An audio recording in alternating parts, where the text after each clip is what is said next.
আসসালামু আলাইকুম। ছোটবেলায় শুনতাম পেট খারাপ হলেই থানকুনি পাতা খাওয়া যাবে, এছাড়া না। কিন্তু বড় হওয়ার সাথে সাথে জানতে পারি থানকুনি পাতার কতটা গুণাগুণ। গ্রামের বাড়িতে যেখানে সেখানেই থানকুনি পাতা পাওয়া যায়, কিন্তু শহরে পাওয়া যায় না। কিন্তু আমার বাসার যে ছাদ, সেখানে বাড়িওয়ালা থানকুনি পাতা লাগায়, চাষ করে আর কি, তারা নিজেরা খাওয়ার জন্য। সেখান থেকে কিছুটা পাতা এনেছিলাম, সেই পাতা দিয়ে আজকে বড়াটা বানিয়েছি। বড়াটা খেতে খুবই মজার ছিল।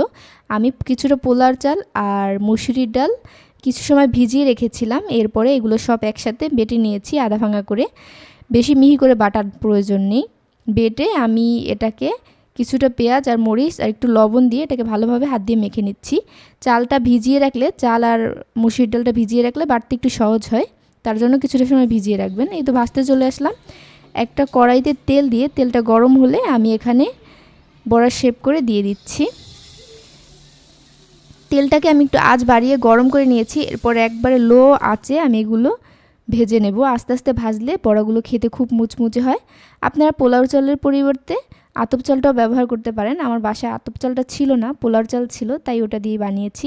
এই তো আমার বড়া বানানো হয়ে গেছে, এগুলো আমি তুলে নিচ্ছি। বড়াটা খুব খেতে এত সুস্বাদু ছিল, বলার মতো না। এটা যেমনই পুষ্টিকর তেমন খেতেও মজা। বাসায় অবশ্যই ট্রাই করবেন। ধন্যবাদ সবাইকে। আল্লাহ হাফেজ।